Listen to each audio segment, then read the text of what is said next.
Selamat pagi Bapak Ibu dan saudara-saudari sekalian. Kami di sini dari instalasi Keswamas bekerja sama dengan rehab medis Rumah Sakit Khusus Jiwa. Seperti biasa akan mengadakan kegiatan promosi kesehatan. Tema pada hari ini adalah aspek rehabilitasi medik pada anak autisme. Kita ambil dulu ini karena pada tanggal 2 April 2025 ini kita peringati sebagai Hari Autisme Sedunia. Pada tahun ini, Hari Autisme Sedunia mengandung tema yaitu merayakan perbedaan. Dengan tema ini mendorong kita untuk melihat bahwa setiap orang itu adalah unik dan perbedaan pada orang autisme itu adalah bagian normal dalam proses kehidupan. Para penderita autisme berhak untuk memperoleh kualitas hidup yang baik. Bagaimana cara untuk meningkatkan kualitas hidup yang baik pada penderita autisme? Pada kesempatan kali ini akan dibahas tema tersebut oleh Dr. Taufik Hidayatullah dari MUK. Beliau adalah dokter spesialis rehab medis Rumah Sakit Khusus Jiwa. Kami harapkan Bapak Ibu dapat mendengarkan bersama keluhan pada kali ini. Kami harapkan akan bermanfaat untuk kehidupan kita atau akan menularkan kepada orang-orang sekitar kita yang mengidap autisme. Kepada Ibu dari ini kami persilakan.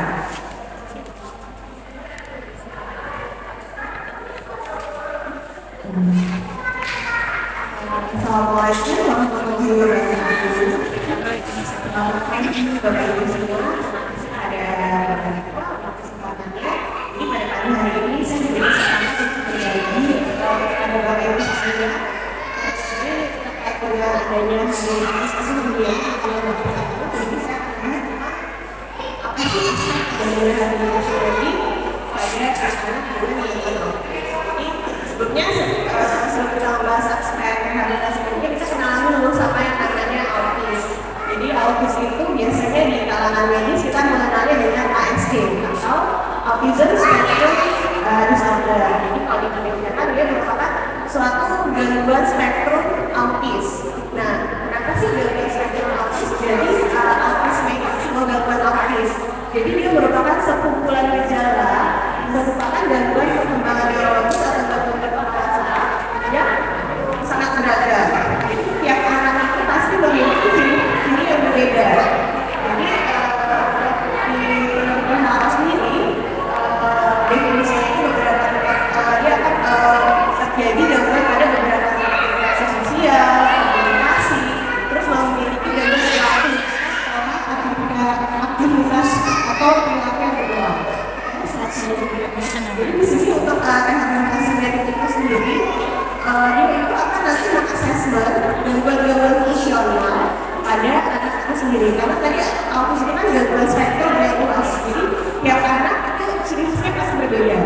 Dan setiap anak itu memiliki ciri khas bisa ada gangguan komunikasi, sosial, dan perilaku. Jadi kita mengassessment satu-satu. Dan di dalam rehabilitasi medik ini kita bekerja secara tim. Ada dokter, juga ada terapi bicara, terapi okupasi, juga terapi fisioterapi, terapi fisik, dan terapi lainnya. Jadi nanti disinilah kita mengakses anak itu dari terapinya itu secara bertahap. Selanjutnya, nah jadi yang kita nilai itu sebenarnya perkembangan anak itu kan banyak ya. Jadi setiap orang tua itu langsung bisa menilai perkembangan anak itu sendiri. Dan perkembangan anak itu ada beberapa tahap ya. Dan kita menilainya secara satu-satu. Jadi setiap anak ada perkembangan kasar, perkembangan halus, dan bahasanya, dan caranya, terus sosialnya, emosionalnya, kognisi itu seperti intelijen, bicara, dan emosi. Jadi untuk penanganan autis ini sendiri itu dia terintegrasi atau kognisi skill. Jadi tidak hanya dokter anak saja, tidak hanya dokter anak dan tadi. Jadi kita multidisiplin itu jadi anak-anak dengan gangguan autis itu spektrumnya luas. Ini pasti gangguannya berbeda dengan anak spektrum. Jadi biasanya dia harus dideteksi dengan yang perkembangan anak. Jadi misalnya ada ibu atau bapak yang anaknya, misalnya kita dari kecil kita harus lihat perkembangan. Jadi setiap anak itu kan tumbuh dan berkembang. Kalau tumbuh itu kan bisa kita nilai misalnya tinggi badan, berat badan.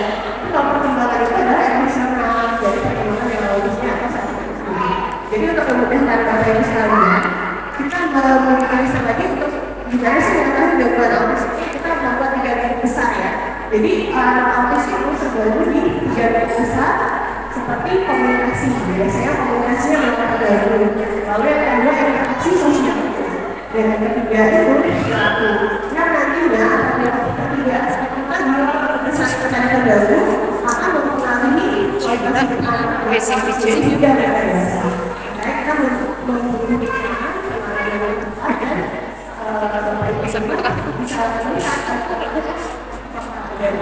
bisa mendeteksi dia jadi untuk kita bisa mengenai anak-anak dengan gangguan autis itu sendiri. Nah pertama tadi sosial. Jadi pada anak-anak autis itu dia memiliki kesulitan sosial ya. Kesulitan sosialnya seperti apa? Jadi mereka itu sulit untuk berkomunikasi atau kontak mata ya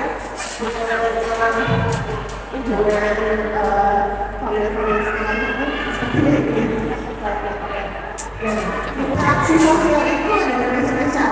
Yang paling gampang itu kan bukan anak itu dari kontak mata. Kontak mata itu maksudnya secara dia bisa memberi dan menerima. Jadi misalnya bersama orang tua dia bisa saudara. Kontak mata itu kan menandang ya. Jadi dari situ kita bisa melihat komunikasi anak itu sendiri, memahami bahasa tubuhnya, ekspresi wajahnya, dan kontak mata itu sebenarnya sebuah proses belajar. Nah, anak-anak yang memiliki gangguan autis biasanya itu memiliki masalah di bagian mata. Biasanya acik-acik, terus misalnya diajak ngobrol dia tidak bisa melihat caranya dari misalnya dia sambil berpikir, jadi matanya itu abstraksi ya, dia melihat kemana-mana, tidak lalu bicara.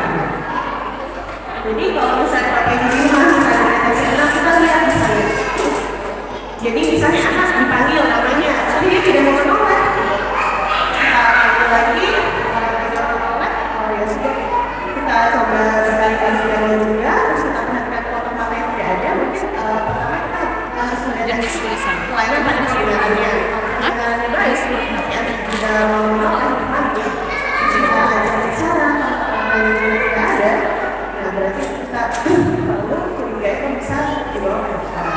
Nah untuk strategi di rumah gimana sih kita melakukan supaya anak-anak ini bisa mendapatkan kontak mata dengan baik dengan anak-anak yang memang kebutuhan juga. Jadi misal kita saat itu kan bermain ya. Jadi kita memang mengajar anak-anak itu misalnya kontak mata kita satu level. Jadi satu level itu apa maksudnya? Kita melihat anak itu dengan jarak yang sama, level yang sama. Kalau misalnya pada anak dengan gangguan autis, biasanya dia tidak mau melihat orang di depannya. Jadi kita masuk ke dunia anak misalnya dengan nanti suka main apa? Ambil mainannya. Ada kita bawa misalnya ada mainan kita bawa depan anak kita satu level dengan anak kita. Jadi yang sebenarnya kita mengalihkan perhatiannya. Misalnya dia suka bola, kita ambil ke depan anaknya, kemudian memicu supaya anaknya itu mau kontak mata dengan orang tua. Selanjutnya, nah kontak mata ini sendiri adalah hubungannya dengan atensi atau jadi ya kita tahu ya apa yang disebutkan. Jadi atensi itu atensi bahkannya seperti ini. Perkembangan atensi itu ada tahapnya. Tahapnya itu ada tahap yang pertama itu usia 0 sampai 1 tahun. Nah jadi pada anak-anak 0 sampai 1 tahun itu misalnya fokusnya atau atensinya itu sangat berarti itu normal. Nah deskripsinya seperti apa sih?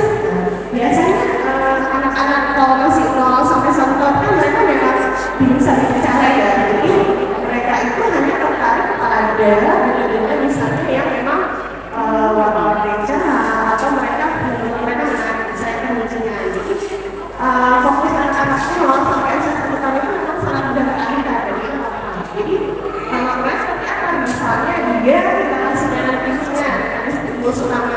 Tapi tiba-tiba ada mainan lagi, mainan yang di sebelahnya pasti kalau menurut dia itu benar, dia pasti akan teralihkan ke mainan sebelahnya.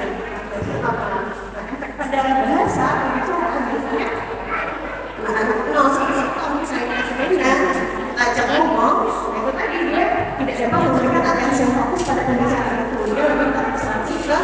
permainan yang lebih menarik di belakang. Jadi untuk tahun sampai tahun apabila ada memang fokusnya pada teralihkan itu masih dalam batas yang normal. Tapi perlu dilihat juga maksudnya apakah dia tapi kita di kontak mata, kita lihat kalau kontak matanya ada berarti dia masih normal walaupun atensinya atau fokusnya tadi sangat jauh teralihkan selanjutnya. Nah, ini tahap yang kedua. Nah, usia 1 sampai 2 tahun ini sudah mulai ada fokus atau konsentrasi yang terpusat. Jadi misalnya kita memberikan aktivitas, permainan, jadi anak itu akan memberikan perhatian pada aktivitas yang mereka suka. Misalnya kita mengajak anak naik, kita sudah memberikan pilihan, kita dapat menjelaskan anak untuk memberi perhatian itu. Saya itu dia suka. Pasti dia fokus pada permainan itu dan biasanya karena dia sudah fokus dan sudah suka pada permainan itu kan konsentrasi yang besar sehingga dia untuk dialihkan itu agak sulit karena dia memang pada jasa mereka dia sudah memiliki konsentrasi yang besar. Misalnya saat bicara itu biasanya misalnya ada konsentrasi yang besar gitu mulai satu barang ini anak-anak itu juga bisa mengabaikan pembicaraan sebentar tapi dia pasti punya pengalaman pasti ada walaupun kita membantu dia berkali-kali tapi dia pasti akan merespon itu tahap yang kedua. Selanjutnya ini adalah tahap yang ketiga adanya perhatiannya fleksibel. Nah ini di usia 2 sampai 3 tahun biasanya kalau yang fleksibel ini tadi kan dia sudah tidak terkalikan terpusat dan kan fokusnya sudah baik jadi sih bahasa mereka 3 tahun biasanya kita lebih fleksibel, kita bisa lebih enak ngajak anak kita main. Nah ini bisa bergantian kan sesuatu yang bicara misal kita ajak bermain bersama, kita ajak bermain bersama jadi si anak-anak itu bisa bergantian kan bisa semangat misalnya baby ada gajah, ada sapi jadi si anak kita ini itu bermain dia bisa bergantian ngajak berkomunikasi dengan baik dan dia bisa jadi perhatian yang fleksibelnya itu dia tidak hanya fokus pada yang dia sukai tapi dia bisa berinteraksi sama yang dia ajarkan. Nah biasanya itu efeknya anaknya itu karena ini bisa biasanya generasi gajah jadi gajah ya berperan sesuai perannya terus yang si bisa ibunya berperan sebagai sapi dia bisa bergantian bisa beraktivitas bisa banyak beraktivitas juga beraktivitas selanjutnya ini adalah usia 3 sampai jadi dia mulai perhatian terpotong biasanya dia sudah mulai bisa mengontrol jadi kita dilakukan akan dilakukan dia tidak gampang administratif dia sering berusaha kita berubah lalu biasanya kalau dia melakukan aktivitas dia merasa dia sudah bisa misalnya ada distraksi misalnya lagi main tapi ibunya minta tolong menggunakan itu nah biasanya dia sudah mau menggunakan misalnya dia sudah terkontrol lalu yang terakhir itu ada di tahap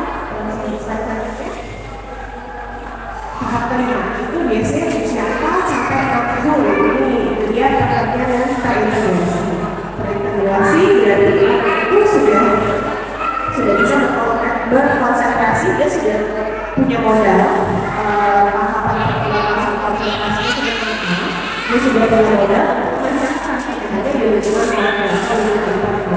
karena perhatian sudah terintegrasi fokusnya sudah sesuai dengan perkembangannya. Jadi anak-anak dari usia 4 sampai 5 tahun biasanya tahu pendidikan anak usia itu kan biasanya sosial prakteknya. Kenapa? Karena perhatian mereka sudah terintegrasi sehingga anak bisa menerima pelajaran sekolah, bisa menerima apa yang disampaikan oleh guru, bisa perhatiannya sudah terintegrasi. Nah biasanya pada satu tahun ya, jadi itu tadi anak-anak misalnya belajar, bisa berperan, bisa melihat guru yang menjelaskan, bisa mendengarkan guru yang menjelaskan. Jadi misalnya kalau misalnya dari 4 tahun biasanya kan sudah mulai tahu apa biasanya SD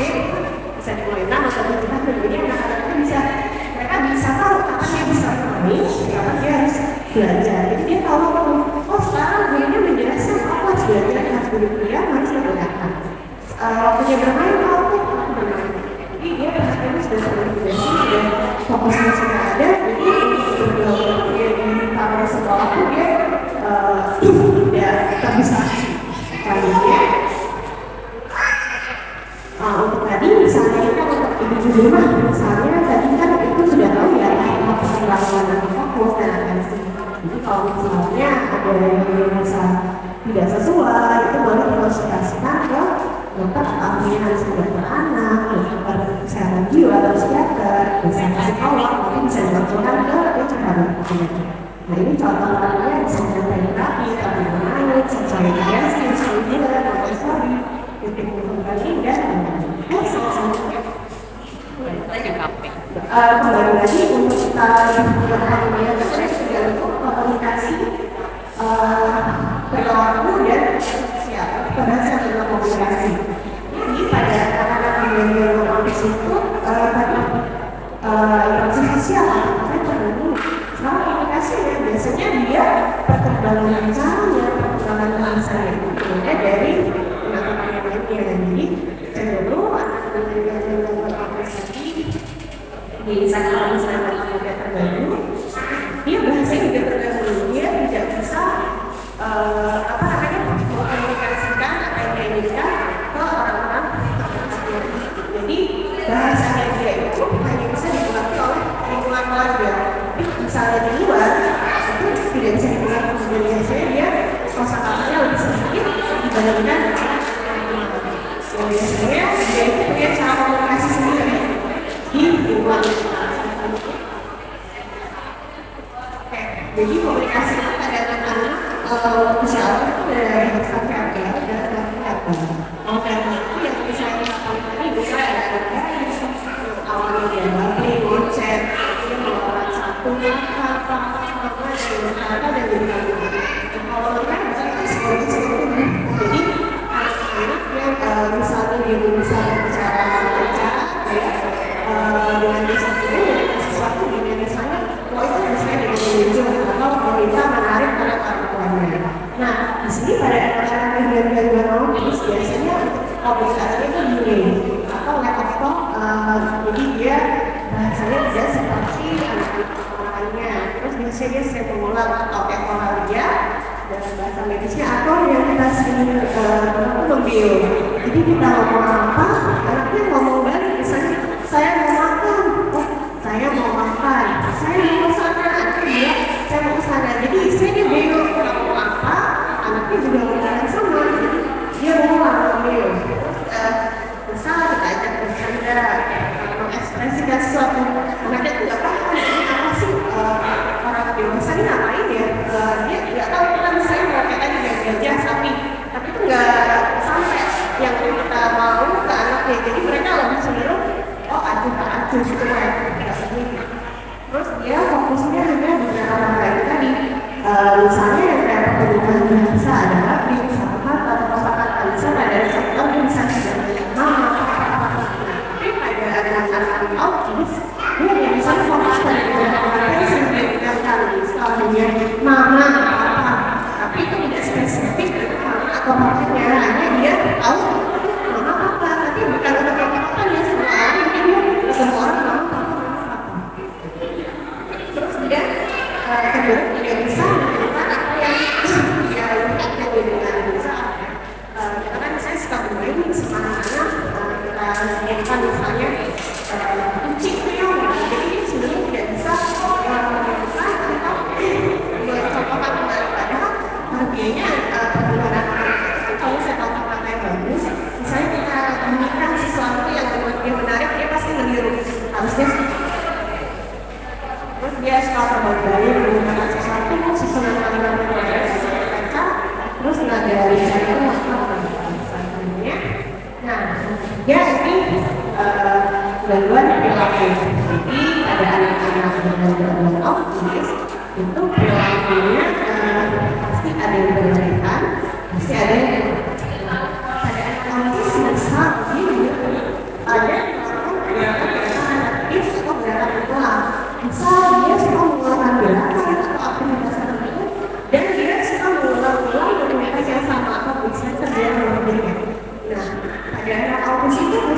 dia suka banget kalau misalnya gerakan tangan kita sering gerakan tangan misalnya mulut, jadi dia punya gerakan-gerakan yang berulang yang sering melakukan. Dia punya komunikasi yang sama itu kalau perilaku kan pasti ada yang lebih ada yang jangan. Kalau misalnya belum bisa kita biasanya harus ngomong atau diperhatikan beda-beda manifestasinya. Ada yang selama jadi ada juga yang kalau misalnya ada yang sendiri apapun orangnya jangan misalnya kekurangan yang misalnya kurangnya adalah saat dia tidak bisa berbiasa baik secara verbal maupun verbal. Terus misalnya dia kurang secara kognitif. Dari beberapa peristiwa yang ada di dalamnya belajar segala.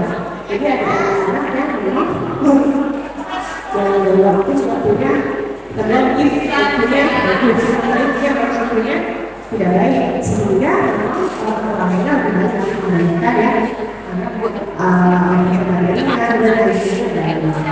nah ini misalnya masih untuk tanda awal misalnya anak autis harusnya kenal kalau ini misalnya terjadi segini jadi selanjutnya bisa dibawa nah misalnya ini dari mana sekarang ada yang anaknya kalau misalnya dia tidak respon dengan suara dengan saya dia sedih terus dia harus selalu maksudnya kalau sensitif mau kita teknologi dia tidak pakai terus gampang menangis semua cuma dengan senyuman kecil aja terus sulit dilupakan misalnya sesuai aja sih ya kalau sampai 1 tahun dia di tahun kan bayi-bayi menangis misalnya lalunya misalnya kena penuhi itu ada yang misalnya haus apa kena kasih susu misalnya dia atau misalnya dia butuh sancu dingin atau biasa gitu ya kan ya terus biasanya anak-anak bayi itu kan kalau misalnya sudah apa gitu ya kalau dia masih bisa bilang itu udah tahu dia mau kita digendong sama siapa biasanya sering ngegendong tangan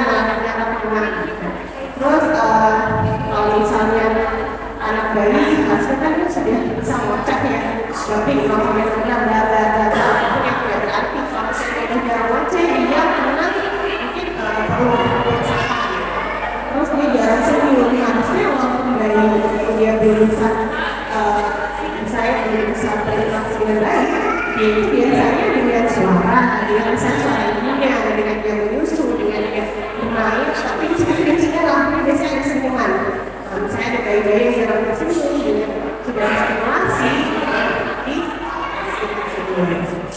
terus ada lagi otak mata jadi sebenarnya bayi baru lahir kalau sampai 6 bulan itu sebenarnya otak matanya harusnya sudah ada karena dia akan memperhatikan siapa yang gendong siapa yang mengambil susu siapa yang mengasihi itu masih ada nah lagi jadi tadi perkembangan anak itu kan aspeknya dari perkembangan sosial ada sih kita perhatikan ada pasarnya biasanya anak bayi itu apa kadang anak belum dimasukkan anak itu yang terpapar jadi supaya nanti diharapkan pada usia 3 bulan kepala anak itu sudah bisa menolak dengan baik karena kalau dasar normalnya di bulan anak sudah bisa menolak kepala dengan baik bisa kalau misalnya 3 bulan kepala yang diangkat itu namanya wajar selanjutnya ini dari usia 6 bulan sampai 2 tahun jadi kalau sebenarnya membuat sampai 2 tahun anak-anak kecil itu sebenarnya untuk secara tubuh mereka mereka sekali ya tidak cocok dengan orang tuanya dan biasanya anak-anak itu memang tadi ya anak-anak itu bermain tapi kenapa tapi sebutkan play tapi bermain jadi anak-anak itu kalau misalnya diajak bermain walaupun sederhana sekedar sebagai tempat tidur cium dan coba itu pasti akan excited ada anak-anak yang diem tidak excited atau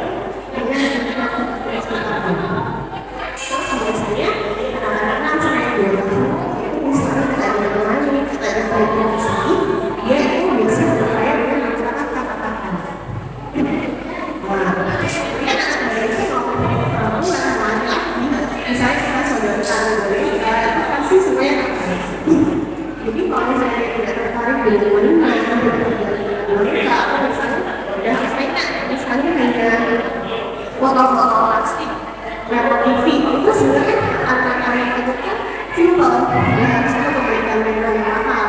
Yang ada di sekitar pun oleh perkembangan yang perkembangan emosional yang baik, dikasih botol aja cuma suatu aja dia pasti terus sebenarnya dia suka nih anak-anak lagi biasanya dari 2 bulan ke atas itu dia sudah menyatukan kalimat sendiri seperti tangan, tapi dia menyatukan terus biasanya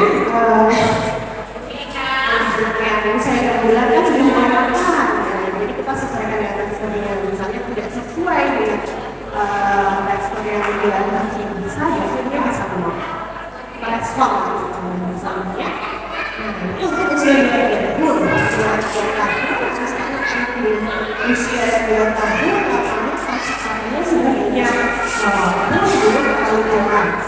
Biasanya minimal kalau misalnya secara teori dia sebetulnya minimal 50 kata, tapi bisa jadi ada yang sudah jelas, ada yang tidak jelas.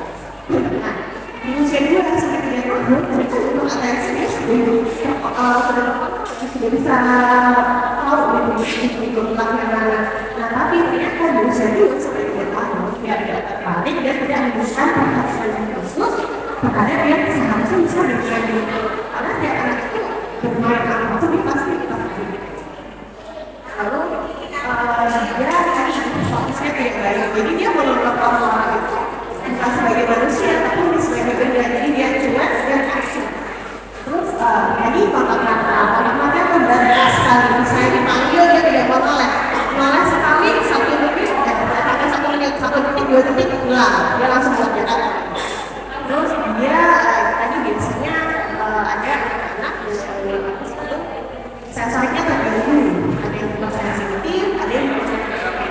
Jadi misalnya yang sensitif mencium atau bau-bauan yang terlalu sensitif, kan ada kalau misalnya ada mencium bau ini ternyata itu nggak kecium. Jadi kalau misalnya ada anak-anak filter sensitif pada bau apapun sedikit aja, makanya dia itu mengganggu, dia merasa tidak nyaman.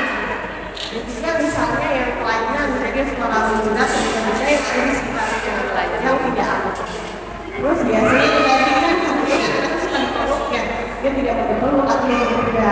Terus biasanya dia relatif sangat cuek, tidak hanya dengan orang tuanya tapi dengan sekitarnya. Soalnya usia 4 tahun, usia orang saya sudah sangat baik ya, sudah bisa dipeluk di sekolah. Tapi ternyata anak-anak yang ada 5 tahun tadi sebenarnya dia di 2 tahun sudah ada kosakata banyak, tapi waktu belum jelas. Jadi usia 4 atau 5 tahun dia sudah bisa jelas kosakatanya.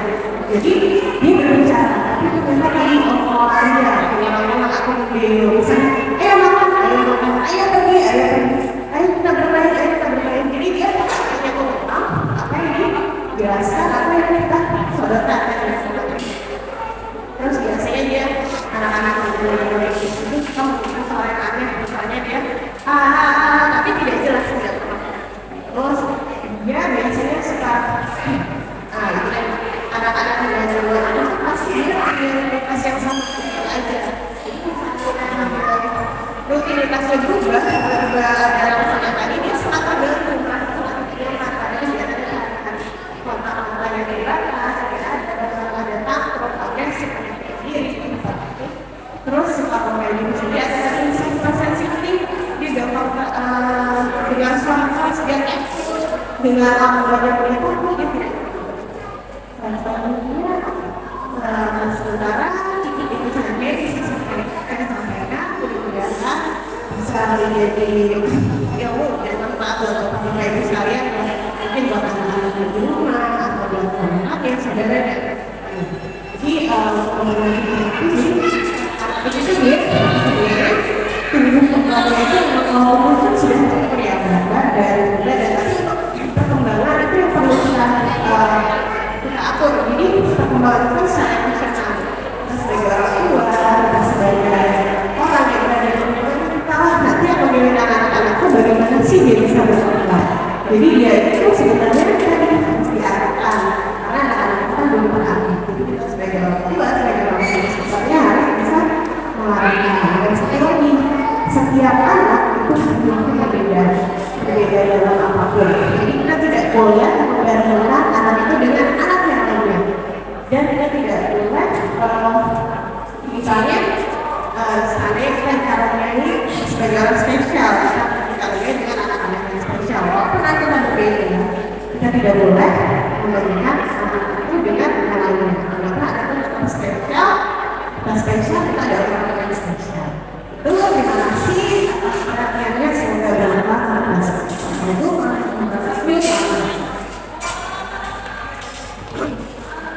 Terima kasih penjelasannya Ibu Dr. Mary. Sekarang kita buka sesi pertanyaan bagi Bapak Ibu yang ingin bertanya, silakan. Ada yang bertanya?